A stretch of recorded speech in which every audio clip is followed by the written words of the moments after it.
अजीज दोस्तों, अस्सलाम वालेकुम, नमस्ते, सत श्री अकाल, जय जिनेंद्रा, गुड आफ्टरनून। अजीज दोस्तों, पाकिस्तान में जो सिचुएशन है इस हवाले से मेरे पास कुछ इम्पोर्टेंट अपडेट्स हैं। पाकिस्तान आर्मी की जो दुर्गत बनी है इस हवाले से, और कुछ ड्रास्टिक चेंजेस की ज़रूरत है पाकिस्तान की पॉलिसीज़ में। इस हवाले से बात करने से पहले मैं ज़रा एक आपको बात बताना चाहूँगा कि अमेरिका में जब स्लेवरी बहुत टॉप पे थी, आज से 100, 150, 200 साल पहले, और स्लेवरी ट्रेड भी बहुत ज़्यादा थी, और स्लेव्स जो ग़ुलाम होते थे उनके ऊपर जो अत्याचार था वो बहुत ज़्यादा होता था। तो वहाँ पे एक अमेरिकन औरत, हैरियट नाम की औरत थी, उसने एक ऑर्गेनाइजेशन बनाई एंटी स्लेवरी की। तो उसका काम ये था कि वो स्लेव्स को जाके उनको बगावत पे वो करती थी और ये सब चीज़ें। तो उससे पूछा गया एक इंटरव्यू में कि आपके लिए इस मूवमेंट में, एंटी स्लेवरी मूवमेंट में सबसे मुश्किल क्या चीज़ थी? तो उसने कहा कि मेरे लिए सबसे मुश्किल चीज़ थी एक ग़ुलाम को ये बात पे कन्विंस करना कि वो ग़ुलाम है। कहते थे ग़ुलाम, जो ग़ुलाम पैदा होता था, मार्केटों में बिकता था, उसको पता ही नहीं था कि वो ग़ुलामी के अलावा कुछ और उसके राइट्स हैं। वो समझता था कि ग़ुलामी ही इसकी ज़िंदगी है, तो उसको पता ही नहीं था कि वो ग़ुलाम है। वो समझता था यही इसका मुकद्दर है। तो यही चीज़ पाकिस्तानियों के बारे में है कि पाकिस्तान में इतने उतार चढ़ाव हो रहे हैं, इतने स्कैंडल्स खोल के आते हैं, इतना आर्मी के बारे में अब हर चीज़ आ गई है। अब ये जो आदमी है ये दुबई में आम आदमी की तरह खड़ा है। ये पाकिस्तान में कहीं से गुजरता था और आज भी रिटायरमेंट के बाद भी गुजरता है तो आधे घंटे पहले रोड सारे बंद कर दिए जाते हैं। 40-50 गाड़ियों के कन्वॉय में गुजरता है, ऊपर हेलीकॉप्टर चल रहा होता है, इस प्रोटोकॉल में चल रहे होते हैं, लेकिन अपने ही मुल्क में उनको सिक्योरिटी का एहसास नहीं है। लेकिन दुबई में ये सड़क पे अकेला खड़ा है, जेब्रा क्रॉसिंग पे इंतज़ार कर रहा है कि सिग्नल खुले तो मैं जेब्रा क्रॉसिंग पे क्रॉस करूं। मतलब आप देखें इनका रवैया पाकिस्तान के अंदर पहुंचते ही कैसे तब्दील हो जाता है। और ये बात हम पाकिस्तानी अंदाज़ा लगा नहीं रहे कि ये आर्मी के जनरल्स किस तरह लूटमार करके इस मुल्क को खोखला कर रहे हैं, फिर आम सिविलियंस को बलूचिस्तान के पी के हर जगह मार रहे हैं, लेकिन कोई उठने को तैयार नहीं है। अगर गैरतमंदों का माशरा होता ना, अगर इंसान के बच्चे होते ना इस माशरे में, जिनको थोड़ा भी एहसास हो, कदर हो, गैरत हो, शर्म हो, तो इस वक्त तक पाकिस्तान में इंकलाब आ चुका होता। यहाँ इंकलाब के चूरन बेचे जाते हैं, धतूरा पिलाया जाता है इंकलाब का, लेकिन आता वता नहीं है। खुद देखते हैं कि 5 स्टार लाइफ गुजारते हैं इनके पॉलिटिशियन, फेसबुक पे, इंस्टाग्राम पे फोटो लगा देंगे कि बिलावल भुट्टो 5 लाख रुपए के, 4 लाख रुपए के जूते कपड़े पहन के गरीब बच्चों के साथ फोटो सेशन कर रहे हैं, खुद ही मजाक भी उसका उड़ाएंगे। अबे ये फेसबुक और इंस्टाग्राम से निकल के अब करने की चीज़ें हैं, वरना सारी ज़िंदगी आटे की लाइन में ही लगे रहोगे। लेकिन ये इस कौम में अभी तक गैरत नाम का कोई कीड़ा बचा नहीं है, क्योंकि ये 75 साल से पहले अंग्रेज़ों की गुलामी थी और अंग्रेज़ों ने फिर इनके हवाले करके चले गए, आर्मी मुल्ला के हवाले। 75 साल से गुलामी में ज़िंदगी गुजार रहे हैं। अजीज़ दोस्तों, पाकिस्तान, श्रीलंका में आपने देखा कि इतना बड़ा जो डिफ़ॉल्ट के हवाले से मामला हुआ। श्रीलंका की कौम गैरतमंद कौम है। उन्होंने आम एटीएम मशीनों पे हमले नहीं किए, आम दुकानों के ऊपर, सुपरमार्केटों के ऊपर हमले नहीं किए। इन्होंने अपनी नेशनल जो पब्लिक प्रॉपर्टी होती है उसमें से किसी चीज़ को तबाह नहीं किया। वो डायरेक्ट गए, प्रेसिडेंट, प्राइम मिनिस्टर हाउस खाली कराया, उनको भागने पे मजबूर किया और नई सरकार को टारगेट दिया कि ये टारगेट अचीव करके दो, और सरकार उस पर चल रही है। पहला काम सरकार ने ये किया कि श्रीलंका की आर्मी को 1/3 पे लाना है। ये एक बहुत बड़ी बात है कि उन्होंने कहा है कि हम अगले 4-5 सालों में 35,000, टोटल श्रीलंका की 1,35,000 की आर्मी है, 35,000 को फारिग करेंगे और सिविल कामों में लगाएंगे, खेती बाड़ी में, मजदूरी में, इधर उधर, और बजट को बिल्कुल ही कम कर देंगे श्रीलंका की आर्मी को। यही चीज़ पाकिस्तान के लोगों को करना है कि वो मजबूर करें अपने प्रोटेस्ट से। मैं नहीं कह रहा कि वो कत्ले आम करें, ये वो पब्लिक प्रॉपर्टी को नुकसान ना पहुंचाओ, आपकी प्रॉपर्टी है वो जो थोड़ी बहुत बची है। आप लोग targeted, core commanders, army generals, politicians, इन लोगों के खिलाफ प्रोटेस्ट करें और उनको मजबूर करें कि अब बहुत हो गया भाई। हैविंग सेड दैट, पाकिस्तान के अखबारों में एक राइटर हैं, उनका एक आर्टिकल आया है, उसने तबीयत खुश कर दी। और ये एक पाकिस्तान का आदमी लिख रहा है जिसके के बारे में मेरा भी इम्प्रेशन ये था कि ये प्रो आर्मी है पाकिस्तान में, लेकिन इसने जो बातें लिखी हैं आपको उसकी एक बात से भी आपका दिल नहीं करेगा कि आप इख्तिलाफ करो। मैं आपके सामने वो आर्टिकल की कुछ चीज़ें रखता हूँ, आप हैरान रह जाएंगे। ये लिखता है कि अगर मैं हेनरी किसिंगर होता तो मैं एक इंडिया के ऊपर आर्टिकल लिखता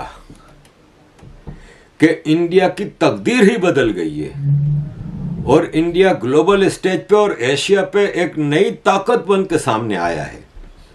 मोदी का नाम पाकिस्तान में बहुत बदनाम होगा, लेकिन इसने ब्रांड इंडिया को इंटरनेशनलाइज कर दिया है और इससे पहले आज तक कोई इंडिया का ब्रांड इतना इंटरनेशनलाइज नहीं कर सका। इंडिया आज जो चाहता है करता है, यानी किसी के डिक्टेशन में नहीं है, जो उसकी मर्जी में आता है वो करता है और वो सब पूरी दुनिया उसको हलाल भी करार देती है कि कोई चीज़ हराम नहीं मानी जाती। जो इंडिया करता है उसको सब एक्सेप्ट करते हैं। ये अमेरिका का अलाय है, पार्टनर है, जो कि पाकिस्तान के खून जख्मों पर नमक छिड़कती है ये बात, और हम अपने पैट्रन यानी अपने मालिक अमेरिका से इसका शिकवा भी करते हैं।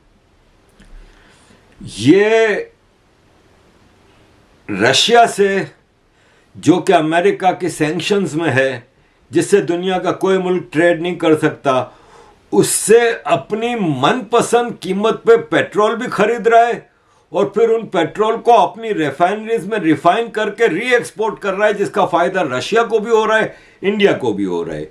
और ये सब पूरी दुनिया को पता है, लेकिन अमेरिका समेत पूरी दुनिया इस पे खामोश है और ये माल बना रहा है रशिया के लिए भी और अपने लिए भी।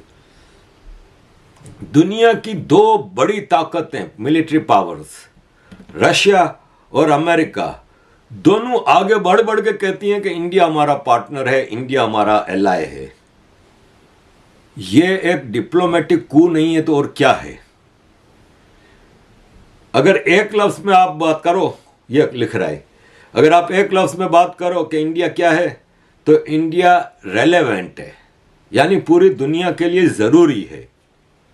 इंडिया अपनी साइज और अपनी पोटेंशियल से पूरी दुनिया में अपने कदम जमा रहा है। दुनिया की 5वीं बड़ी इकोनॉमी बन गया है, इंग्लैंड से भी ऊपर, और 10 साल में दुनिया की 3री बड़ी इकोनॉमी बन जाएगा। दुनिया में 4था बड़ा फेडरल फॉरेन एक्सचेंज रिजर्व है इंडिया के पास, $600 बिलियन का। पाकिस्तान के पास $4.5 बिलियन है। इसका जीडीपी मैच करता है पूरी दुनिया में सबसे ऊपर, सिवाय चाइना के। चाइना के बाद दूसरे नंबर पे इसका जीडीपी का ग्रोथ है। और इंडिया ने अपने लिए एक पाथ सोच ली है। इंडिया के पास दुनिया की 2री बड़ी आर्मी है और 3री बड़ी मिलिट्री है। इसकी स्ट्रेंथ, इसके इक्विपमेंट और इसके हथियारों की स्ट्रेंथ को आप इतना ज़्यादा वो नहीं कर सकते जैसे अमेरिका, रशिया वगैरह है, लेकिन वो जिस तरीके पे जा रहा है बहुत जल्द वो दुनिया की बेस्ट आर्मियों में से एक होगा। दुनिया के बिलियनर की लिस्ट में 140 इंडियन बिलियनर हैं, जिसमें से टॉप 100 में 4 हैं। एक स्टील जायंट मित्तल इंडियन है, एक डिफेंस, टेलीकॉम, ऑयल रिफाइनरीज के उसमें जायंट है अंबानी, इन्फोसिस आईटी जायंट है, ग्लोबल नेम है। इंडिया एग्रीकल्चर प्रोड्यूसर्स में टॉप पे है। इंडिया आईटी इंडस्ट्री में टॉप पे है। दुनिया में जो एग्रीकल्चर में ज़मीन के ऊपर आप 1 एकड़ ज़मीन पे कितना खेती उगा सकते हैं प्रोडक्शन वाइज, वो यूरोप में बहुत ज़्यादा है। उसी 1 एकड़ में पाकिस्तान में ख़राब है। वो कह रहा है कि इंडिया अब एग्रीकल्चर ग्रोथ पर एकड़ में दुनिया में बेस्ट के बराबर आ गया है। बावजूद इसके कि 140 करोड़ का मुल्क है, बड़ा स्ट्रांग जा रहा है और अपने 140 करोड़ को बेहतरी की तरफ लेके जा रहा है। और ये सब बगैर किसी धमकियों के, झगड़ों के, यानी बंद लफ्ज में कह रहे हैं कि पाकिस्तान टेररिज्म कर रहा है, प्रॉक्सियां चला रहा है, पूरी दुनिया में इस्लामोफोबिया ये वो बदमाशियां कर रहा है, कर कुछ नहीं रहा। लेकिन इंडिया खामोशी से हर चीज़ कर रहा है और ये चीज़ें इंडिया को बहुत आगे लेके जाएंगी। मोदी के अंडर इंडिया में एक नया रिलीजियस चेंज ओवर भी आया है, यानी वो हिंदुत्व की तरफ, कि हिंदुइज्म को काफ़ी प्रमोशन मिला है। तो ये पूरी दुनिया में हो रहा है, राइट विंग पूरी दुनिया में आगे बढ़ रहा है। पाकिस्तान के ऊपर अपने चैलेंजेस हैं, लेकिन इंडिया का मोदी इंडिया के लिए बड़ा काम कर रहा है। इंडिया के federal reserve, foreign exchange reserve थे $100 बिलियन 2004 में। 1992 में खाली $9 बिलियन थे, लेकिन 2004 में $100 बिलियन हुए। और फिर मनमोहन सिंह के अंडर में इंडिया के फॉरेन एक्सचेंज रिजर्व $250 बिलियन पे पहुंच गए 2014 तक। और मोदी के उसमें तो बहुत तेजी से जा रहा है, $600 बिलियन क्रॉस कर गया है। इंडिया का जीडीपी $3 ट्रिलियन का है। ये मोन्यूमेंटल है और दुनिया भर के इन्वेस्टर्स के लिए ललचाई नजर से वो इंडिया को देखते हैं कि हमें इंडिया में इन्वेस्टमेंट करनी है। पाकिस्तान का फ्रेटर्नल ब्रदर यानी बाप सऊदी अरब ने इंडिया में $72 बिलियन इन्वेस्ट करने की बात की है, जबकि पाकिस्तान उसके आगे हाथ जोड़ के गिड़गिड़ा रहा है सऊदी अरब के आगे कि आपने जो $7 बिलियन की इन्वेस्टमेंट की प्रॉमिस की थी पाकिस्तान में वो तो कर दें। लेकिन इंडिया ने कुछ मांगा नहीं तो भी सऊदी अरब $72 बिलियन लेके जा रहा है। पाकिस्तान का आयरन ब्रदर चाइना ने खाली $10 मिलियन पाकिस्तान को ऑफर किए अभी जिनीवा कॉन्फ्रेंस में, लेकिन इंडिया के साथ चाइना की ट्रेड $100 बिलियन से ज्यादा है। चाइना और इंडिया के बारे में दुनिया में चाहे आप कुछ भी बातें करें, ये कह रहे हैं, लेकिन इनकी ट्रेड $100 बिलियन क्रॉस कर चुकी है और बहुत जल्द दोनों कंट्रीज की कोशिश है कि ये ट्रेड $500 बिलियन तक चला जाए। तो ये कहता है कि दुनिया में लोग ख्वाब देख रहे हैं कि चाइना और इंडिया आपस में लड़ पड़ेंगे। तो कहता है जिनके दो मुल्कों के दरमियान $500 बिलियन की जो ट्रेड हो ना, वो कभी नहीं लड़ेंगे एक दूसरे से, क्योंकि इकोनॉमी है तो सब कुछ है। छोटे मोटे बॉर्डर इश्यूज आप रिजॉल्व कर लेंगे। ऐसे ही $500 बिलियन की जब आपकी ट्रेड होगी, जब आपकी दोनों की एक दूसरे से ज़रूरियात होंगी, तो आप कभी नहीं लड़ोगे। ये कहता है चाइना और इंडिया के बारे में कितना भी बात हो, चाइना इंडिया एशिया के जायंट हैं और ये एशिया के लिए मामलात को डिक्टेट करेंगे। इसने कहा कि एक और चीज़ है कि एक इशू है कश्मीर, जो इंडिया को बहुत ज़्यादा मुश्किलात कर रहा था। इंडिया के मोदी ने एक फैसला किया, आर्टिकल 370 को एब्रोगेशन किया, कॉन्स्टिट्यूशन स्पेशल राइट हटा दिया, कश्मीर को भारत में शामिल कर लिया।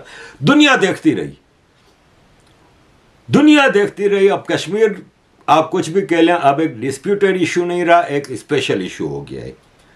और जिस हिसाब से ये चीज़ें चल रही हैं कश्मीर में भी, इसने कहा अब पुरानी जो जनरेशन है, बूढ़े लोग हैं, उनसे हटके यंग जनरेशन को अब पता है कि भारत में इनका पोटेंशियल है और इनके लिए एक बेहतर वो है। इसलिए अब पाकिस्तान कश्मीर के हवाले से कुछ भी कर ले, जो कश्मीर का होना था वो हो चुका है।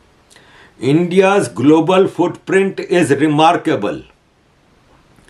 इंडिया को G7 में स्पेशली बुलाया जाता है। इंडिया G20 का मेंबर है, ग्लोबल साउथ को लीड कर रहा है। क्लाइमेट चेंज के हवाले से हो, पेंडेमिक्स के हवाले से हो, टेक्नोलॉजी के हवाले से हो, इक्विटेबल प्रोग्रेस के हवाले से हो, इंडिया सबकी ज़रूरत बन गया है। कभी कभी इंडिया एरोगेंट भी हो जाता है, लेकिन वो उसका हक भी बनता है। एक छोटी सी लाइन होती है फॉरेन पॉलिसी में, जो कि इंडिया उस लाइन को बराबर मेंटेन कर रहा है। मोदी इंडिया को उस पॉइंट पे ले आया है कि इंडिया अब पूरी दुनिया में एक वाइडर इन्फ्लुएंस और इम्पैक्ट क्रिएट कर रहा है। पाकिस्तान बिल्कुल एक फुटनोट के ऊपर रिड्यूस हो गया है, और इंडिया का अब जो स्क्रिप्ट है ना आगे जाने का, उसमें अब पाकिस्तान नाम का कोई हिसाब किताब नहीं, कि वो इंडिया पाकिस्तान के बारे में अब सोचता भी नहीं है। कि पहले उसकी टोटल स्ट्रगल पाकिस्तान पाकिस्तान पाकिस्तान, अब वो कहता है पाकिस्तान के बारे में ये लोग सोचते भी नहीं है, पाकिस्तान को कोई इंपॉर्टेंस ही नहीं देते, घास ही नहीं डालते। अब हमारे लिए यानी पाकिस्तानियों के लिए ये कह रहे हैं कि हम पाकिस्तानियों के लिए अब ज़रूरी है कि हम पिछली पॉलिसीज़ को दफन करें और हम आगे बढ़ें और कन्विंस करें कि चाइना, इंडिया और पाकिस्तान मिल के पूरी दुनिया पे राज करें, जो कि ज़ाहिर ख्वाब है इनका। तो हमारे लिए ज़रूरी है कि हम चाइना और इंडिया के साथ मिल के दुनिया में आगे बढ़ें, और हमें अपनी जियो इकोनॉमिक को स्ट्रेटजी बनानी होगी, और यह है कि ये सारी चीज़ें हमें करनी होंगी। अजीज़ दोस्तों, ये आर्टिकल पंजाब में बैठा एक आदमी लिख रहा है पाकिस्तान में, और इसमें से आपने पूरा, मैंने आपके सामने निचोड़ रखा है इस पूरे आर्टिकल का, 5 पेज का आर्टिकल है, कि आप इसमें से कोई मोदी का मुखालिफ हो, कोई इंडिया का दुश्मन हो, कोई एक नुक्ता आप बता दें जो इसने गलत कहा हो। इसने कोई मोदी की मक्खन पॉलिश नहीं की, कोई इंडिया की रॉ एजेंट नहीं बना, कुछ नहीं किया, लेकिन इसने जो आपके सामने ट्रूथ रखी वो क्या है? ये है फ़र्क। और फिर मुझे आप कहते हो कि तुम मोदी भक्त हो, मोदी के चमचे हो, इंडिया के चमचे हो। क्यों ना बनूं? इंडिया दुनिया की नई पावर है। इंडिया दुनिया में जिस स्पीड से पिछले 6-7 साल में आगे गया है, तो आगे 10 साल बाद तो इंडिया को पहचानना मुश्किल होगा। तो मैं अपनी इंडिया से बिलोंगिंग पे फख्र ना करूं तो और क्या करूं? देखें, मसला ये है कि हम पाकिस्तान के लोग हैं ना, वो हिंदू दुश्मनी, इंडिया दुश्मनी में हमें धंसाया गया है। एक्चुअली ये हमारी आर्मी, देखें हमारी आर्मी में कोई गरीब नहीं है। किसी आर्मी के छोटे से कैप्टन का भी बच्चा है ना, पढ़ा लिखा होगा, वेल सेट लाइफ होगी। कैप्टन काफ़ी छोटा ओहदा होता है आर्मी में, कैप्टन, फिर कर्नल, फिर ब्रिगेडियर, फिर आगे general, lieutenant general, major general, पता नहीं किस तरह होती है ग्रेडिंग। लेकिन कोई गरीब नहीं है। यह आम पाकिस्तानी के लिए सोचने की ज़रूरत है। जैसे मैं भारत के लोगों को कहता हूं कि आपके कम्युनल लीडर, आपकी दरगाहों के मालिक, आपकी बड़े बड़े मस्जिदों के जामा मस्जिद दिल्ली के बुखारी हुए, साद हुआ तबलीगी जमात का, ये सब बिलियनर हैं, और इनके बच्चे हायर लेवल पे जाके पढ़ते हैं बाहर जाके, और सब 5 स्टार लाइफ गुजारते हैं। यही पाकिस्तान में जनरल्स हुए, छोटे छोटे पॉलिटिशियन हुए। मैं जैसे बार बार आपको एमक्यूएम की बात करता हूं कि एमक्यूएम के लोग 2 पट्टी के चप्पल में, मुझे कई लोगों ने कहा कि यार आप तो बड़े कॉमेडियन बन जाते हैं जब आप अपना चप्पल दिखा रहे होते हैं 2 पट्टी का। देखें, अभी एक फेसबुक पे मेरे एक दोस्त हैं एमक्यूएम के, उन्होंने एक पोस्ट लगाई कि एमक्यूएम के 25 बिलियनर जो बसों में सफ़र करके एमक्यूएम के हेड ऑफिस आते थे आज से कुछ साल पहले, आज वो अरबपति हैं, और उन सब के पास, उन 25 के 25 लोगों के पास अमेरिका, ऑस्ट्रेलिया, कनाडा, यूरोप के किसी मुल्क की नेशनलिटी है, इनकी फैमिलियां सब बाहर सेट हैं, ये पाकिस्तान में बैठ के अभी भी माल बना रहे हैं। तो ये तो छोटी सी एक MQM middle class, lower middle class लोगों की जमात थी, उनका ये हाल है। तो आप सोचें पीपल्स पार्टी, जमात इस्लामी, नून लीग, काफ लीग, PTI, इन सब का क्या है? इन सब के छोटे से छोटे MNA MPA भी बिलियनर हैं। ये आम आदमी के सोचने की बात है। आपके पास आटा नहीं है, आपके पास गैस नहीं है, आपके पास इलेक्ट्रिसिटी नहीं है, ये इलेक्शन कराते फिर रहे हैं कराची में, हैदराबाद में, सिंध में। अब फिर पंजाब असेंबली डिसॉल्व हुई है तो अब पंजाब में इलेक्शन होंगे। कल फिर KPK की असेंबली डिसॉल्व हुई, अब KPK में भी होंगे। ये आपको इलेक्शन में वोट डालने के लिए भेज रहे हैं, आपके घर में आटा नहीं है खाने को। आपको वोट डालने की ज़रूरत क्या है? आप जाएं ही ना वोट डालने। आप कहें कि नहीं भाई, जो आपका कैंडिडेट है उसके घर के सामने खड़े होकर जितने भी वोटर हैं प्रोटेस्ट करें, नहीं चाहिए हमें इलेक्शन, हमें ख़त्म करें भाई, बहुत हो गया। किस जगह हमें लेके जा रहे हो तुम लोग? लेकिन कौन इस, देखें ये है ना, ये सुअर, ये हरामी, ये मौलवी का गेटअप पहन के बैठा होता है। ये कनाडा में इस वक्त छुप के बैठा है। हम सोच रहे थे कि इसको हार्ट अटैक हुआ, ये वो। हार्ट अटैक की वजह ये निकली कि foreign state bank of Pakistan ने इसके बैंक अकाउंट सीज किए हैं और इसके बैंक अकाउंट्स में 50 अरब 5,000 करोड़ रुपया है, जिसका इसके पास हिसाब नहीं कहां से आया। एक मौलवी है साला। अभी एक मुफ्ती नईम करके, क्या नाम है, हमारे जमशेद टाउन का ही था, मैं इसके पास कई बार मिलने जाता था। छोटे से घर में, छोटी सी मस्जिद के पीछे घर बनाया हुआ है।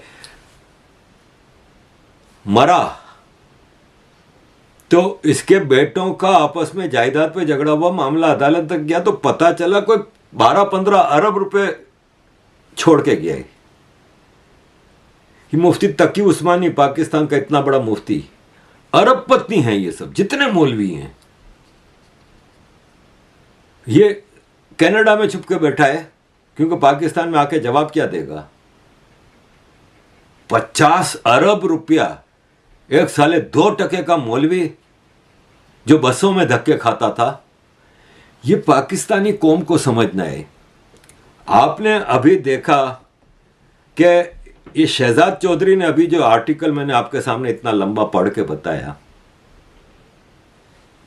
आपकी आंखें खुल जानी चाहिए। आपके इंडिया का जो प्रधानमंत्री है उसके अकाउंट में शायद 1-2 लाख रुपया होगा। 18-20 साल से सरकार में है, 10 साल चीफ मिनिस्टर गुजरात, 8 साल प्राइम मिनिस्टर इंडिया।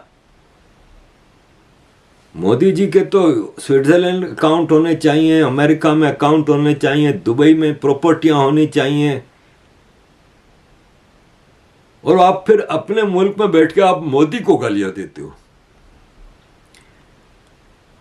भाई साहब, आपके खिलाफ तो अभी मोदी जी ने कुछ किया नहीं, जो आप पाकिस्तान वाले आर्मी जो कर रही है उधर, इस बात से कोई पाकिस्तानी इनकार नहीं कर सकता। मेरे सामने बैठ के बताओ कि आप टेररिज्म नहीं करते हो क्या भारत में? कश्मीर में जो टेररिज्म होती है उसको आप कब तक ग्रास रूट कहते रहोगे? वो ग्रास रूट 89 से पहले क्यों नहीं थी? 89 से पहले तो इंडिया की आधी फिल्में कश्मीर में बन रही थी, कभी एक आदमी का कत्ल नहीं होता था। आज आपके इवन इतनी सख्तियों में भी जाके जम्मू में आधार कार्ड मांग के आप हिंदू पहचानते हैं कि हाँ भाई कौन कौन हिंदू, आधार कार्ड दो, और आप कत्ल कर रहे हो। ये ग्रास रूट नहीं है हमारे भाई। POK के मुकाबले में आजाद कश्मीर में आप जाके उधर इंडिया के कश्मीर में आप जाके देखेंगे, आपको हैरान रह जाएंगे। Totally new world. 47 से पहले POK और भारत के पास जो यूनियन टेरिटरी है जम्मू कश्मीर की, सेम थे। आज दुनिया ही बदली हुई है दोनों की। क्या दिया है आपने पीओके के लोगों को? तो क्यों उधर कश्मीर में इंडिया के खिलाफ मूवमेंट होगी जब वो इधर देखते हैं कि पीओके का क्या हाल है, गिलगित बल्तिस्तान का क्या हाल है? ये आपके टेररिस्ट हैं, आपका सारा कंसंट्रेशन टेररिज्म पर रखा हुआ आपने।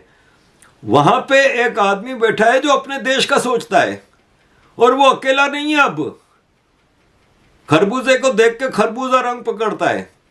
उसका फॉरेन मिनिस्टर जहां जाता है साफ कहता है कि भाई साहब, हम 140 करोड़ का देश हैं, हमारा इतना पर कैपिटा इनकम है, हमको उनके हिसाब से पॉलिसी बनानी है भाई। उनका होम मिनिस्टर है, इतने बड़े देश को संभाल के बैठा हुआ है। आपके तो 3 प्रोविंस में आपने आर्मी बिठाई हुई है, फिर आपके ऊपर इतनी टेररिज्म, इतने कत्लेआम, इतना स्ट्रीट क्राइम। उनकी इकोनॉमिक वो फाइनेंस मिनिस्टर है जो 140 करोड़ के देश को बेसिक नेसेसिटीज 80 करोड़ लोगों को राशन घर में पहुंचा रही है। आपका फाइनेंस मिनिस्टर बड़ी बड़ी बातें ही कर रहा है बस बैठ के। आप उनके नेशनल सिक्योरिटी एडवाइजर को देख लें, कभी कहां भाग रहा है, कहीं कहां जा रहा है, कभी सेंट्रल एशियन रिपब्लिक में बैठा है, कभी इधर बैठा है, पूरे भारत के लिए भाग दौड़ करके अपना काम कर रहा है।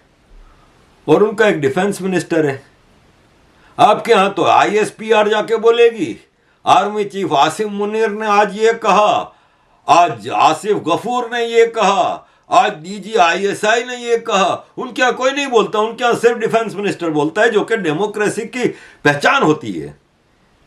राजनाथ जी एक डिफेंस मिनिस्टर है, आर्मी को कहां से कहां लेके जा रहे हैं कि दुश्मन पाकिस्तानी पंजाबी बोलने पे मजबूर हो गया कि इंडिया कहां जा रहा है। तो अब तो अकल के आखुन नाखुन लो और अपने दुश्मनों को पहचानो। मोदी और इंडिया नहीं है तुम्हारा दुश्मन। तुम्हारा दुश्मन बैरकों में बैठी है आर्मी है जो लूटमार कर रही है। जाओ DHA में, जाओ बहरिया टाउनों में, वहां जाके उनके सामने प्रोटेस्ट करो। भूल जाओ अब इंडिया को। इंडिया तुम लोगों के बारे में सोचता भी नहीं है, अब घास ही नहीं डालता। तुम्हारी औकात ही नहीं है इंडिया की नजर में अब कुछ। और इंडिया छोड़ो, सऊदी अरब की नजर में तुम्हारी क्या औकात है? भीख मांग रहे हो, भीख नहीं दे रहा। और मोहम्मद बिन सलमान खुद जाके मोदी को कहता है कि मैं आपके मुल्क में $100 बिलियन, $70 बिलियन इन्वेस्टमेंट करना चाह रहा हूं। एप्पल और बड़ी बड़ी कंपनियां इंडिया को आके कह रही हैं कि हम चाइना से वाइंड अप करके उधर आ रहे हैं। किसी क्रिकेटर को पूछो कि तुम्हारा ख्वाब क्या है? IPL खेलना है। बच्चा खुचा जो IPL में नहीं जा पाता वो बेचारा फिर PSL में आता है। वही खिलाड़ी फिर बांग्लादेश की लीग में भी होता है, छोटी छोटी लीगों में खेलता है। स्पोर्ट्स ले लो, सिनेमा ले लो, हर चीज में इंडिया कहां है और तुम लोग कहां हो? मोला जट बने फिरते हो। अजीज दोस्तों, अब मेरे पास जो आर्मी के हवाले से जो चीजें थी, अब वीडियो लंबी हो गई है तो मैं फिर नेक्स्ट टाइम के लिए छोड़ता हूं। थैंक यू वेरी मच अजीज दोस्तों for all your support. Keep supporting. जय हिंद। इरादा करने का ये टाइम भी है, नहीं करेंगे तो चुप करके बैठ जाए। अब जरा ये बताएं कि मेरे प्रोग्राम में आए हुए थे जनरल नईम खालिद लोधी साहब, उन्होंने ये कहा कि बाजवा साहब को अब पाकिस्तान छोड़ देना चाहिए और यहाँ से चले जाना चाहिए और let the new chief function as per his own wishes. तो अब ये जो सूरत हाल है, क्या आप समझते हैं कि उनको जाने देना चाहिए या उनको इधर ही रख के कम से कम कोई हो सकता पॉसिबिलिटी हो कि उनको ये पूरे के पूरा रजीम चेंज ऑपरेशन जो है इसकी इन्वेस्टिगेशन हो और उसमें उनको शामिल किया जाए? नईम लोधी साहब जो है ना, फौजी है ना और जर्नैल भी है। हाँ, तो उसका तो दिल है कि मेरा जर्नैल बच जाए। मैं भी फौजी हूँ, जर्नैल नहीं हूँ, कप्तानी में छोड़ दी। मैं तो शुरू से कह रहा हूँ कि जब तक एक फौजी आर्मी चीफ नहीं लटकेगा ना, ये फौज ठीक नहीं होगी। I swear upon. इन्होंने एक सियासतदान को लटकाया था, भुट्टो को, आज तक सांप सूंघा हुआ है सारे सियासतदानों को। फौज से इतना खौफ है इनको कि यार ये तो पाकिस्तान का सबसे पॉपुलर जो सियासतदान का, इन्होंने तो उसको लटका दिया यार। और हम किस खेत की मूली हैं, ये फजलू मजलू और ये शहबाज और Nawaz. Imran is not a सियासतदान, Imran is a phenomena. Imran is जो क्या कहते हैं, इमरान उस सोच की अक्कासी करता है जो पाकिस्तानी कौम की सोच है कि यार enough is enough, we want change. ठीक है ना? तो इमरान इज नॉट अ सियासतदान, तो इसलिए वो डरता नहीं है। मैं 100% इसके खिलाफ हूं कि इस बंदे को निकल के जाना चाहिए, बिल्कुल नहीं निकल के जाना चाहिए, इसका ट्रायल होना चाहिए। ये परफेक्ट परफेक्ट ये ओपन एंड शट केस है आर्टिकल 6 का। इसके अपने लोग इसके खिलाफ वादा माफ गवाह बनेंगे, इसके और नदीम अंजुम के खिलाफ। ये दो बंदे हैं जी आर्टिकल 6 के, बिल्कुल परफेक्ट कैंडिडेट, और दीज बोथ शुड हैंग और भी shot by firing squad, whatever the punishment, capital punishment की कोर्ट डिसाइड करती है। और एक स्पेशल ट्रिब्यूनल होना चाहिए, because it has to be very fair, it has to be very open, it has to have day to day hearing, it should be open to the public, कि सबको पता चले कौन दे रहा है, क्या एविडेंस आ रहा है, क्या नहीं आ रहा, ये इन कैमरा शैमरा नहीं, ये ओपन हो। और इस आदमी को ये सबसे बड़ा पाकिस्तान के लिए be the biggest blessing if Bajwa swings from a rope and Nadeem Anjum swings for a रोप।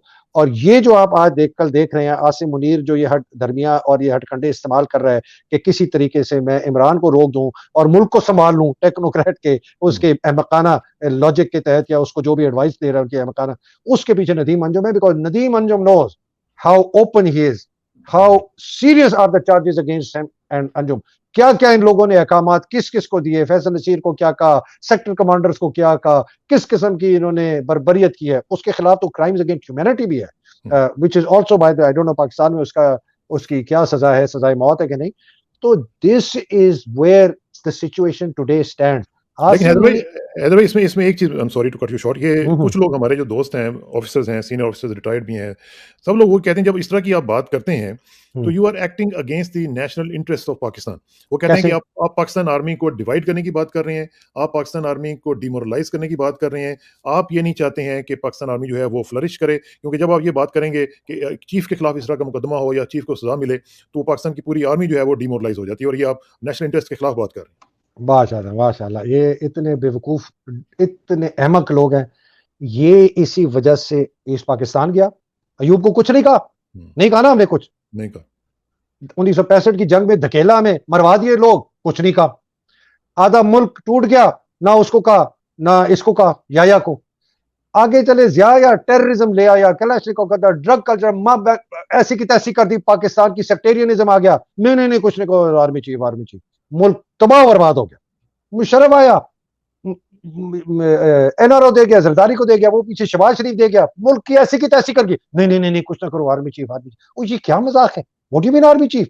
आप आर्मी चीफ आए, मुल्क की ऐसी की तैसी करके तबाह कर दे, दो टुकड़े कर दे, इदारे तबाह कर दे, गुर्बत ले आए इस मुल्क के अंदर, गलत गलीज किस्म के पॉलिटिशियन ला के हमारे पर मुसल्लत करें, और हम उनको कुछ ना कहें कि नेशनल इंटरेस्ट के खिलाफ है। These people are guilty of treason, जो इस किस्म की बात करते हैं simply because of their loyalty to the institution and not loyalty to the country. ये मुल्क के गद्दार हैं जो फौज के साथ रहते हैं और मुल्क के खिलाफ बात करते हैं। मैंने तो खुल कर कहा था कि जिस दिन अगर पाकिस्तानी फौज एक तरफ हो और पाकिस्तान की अवाम और पाकिस्तान एक तरफ हो, I am with the Pakistani अवाम and Pakistan and not with the Pakistan army. वो एक इदारा है, एक इंस्टीट्यूशन है, एक डिपार्टमेंट है भाई, उसका आदमी आता है आपके ऊपर रूल करता है, मुल्क की ऐसी की तैसी कर जाता है, कोलैबोरेशन कॉन्स्पिरेसी करता है, गैर मुल्कियों के साथ करता है, लुटेरों को लाके बिठाता है, आगे दीजिए, आप उसको कुछ ना कहें, कैसे ना कहें? That guy should hang for article 6। मैं आपको बताऊं, ये करेंगे तो फौज सीधी होगी, वरना ये फौज नहीं सीधी होने लगी। ये आसिम मुनीर, इसके बाद आने वाले कोई जैन, वो भी यही करेंगे, ये कभी नहीं रुकेंगे जब तक इनके मुंह को जो है ना, वो कुत्ते वाला जो मजल होता है ना, कसम से मैं उनको कुत्ता नहीं कह रहा, लेकिन आपने you have to put this muzzle on their face कि ये हर एक को काटते न रहे। आते हैं ये पाकिस्तान को चक मारते हैं। अल्लाह खैर करे। वैसे इतलात के मुताबिक जनरल बाजवा साहब जो हैं उनको इस वक्त हॉस्पिटल में दाखिल कराया गया, उनको तकलीफ हुई है, पहले भी उनको 3 स्टेंट्स जो हैं उनके पड़े हुए हैं, तो उनके लिए दुआ करें, उनको अल्लाह ताला उनको सेहत दे। देखें जी, किसी के लिए बददुआ तो नहीं कर सकते, मैं तो दुआ उनके लिए सेहत के लिए इसलिए करता हूं कि वो सेहतमंद हो, कि वो ट्रायल पे, उनका ट्रायल जब हो ना तो वो जिंदा सलामत हो, कि उनको पनिशमेंट मिले जो के। लेकिन आपके एक और इसरार बताओ, अभी अगेन ये मेटाफिजिक्स की बात करो, you know Bhutto's hanging was a judicial murder, सबको पता है, ठीक है।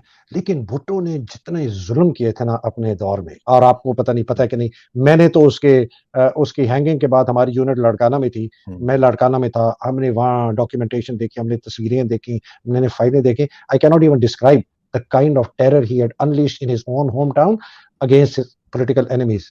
बहुत जालिम आदमी था, बहुत बुरी बुरी हरकतें उसने की, और उसको अल्लाह सुब्हान तआला की तरफ से ना सजा इस तरीके से मिली। मैं ये कहता हूँ बाजवा अगर बच भी गया ना शायद उसे, लेकिन मेरा यकीन है कि जिस आदमी ने इतना जुल्म पाकिस्तानियों के साथ किया और इस मुल्क के साथ किया ना, उसको किसी ना किसी तरीके से उसकी सजा मिलेगी, दुनिया में भी और आखिरत में भी। आखिरत में तो खैर गारंटीड है इंशाल्लाह। चलिए, यहाँ अल्लाह भी ताला बेहतर करे, अल्लाह ताला पाकिस्तान के लिए बेहतर करे। हैदर भाई, आपका बहुत-बहुत शुक्रिया। इंशाल्लाह you. आपसे राब्ता रहेगा और मुझे उम्मीद है कि हमारी बात जो है वो लोग सुनेंगे और उसके ऊपर अमल भी करेंगे और तस्हीह भी करेंगे अपनी-अपनी जहाँ पे भी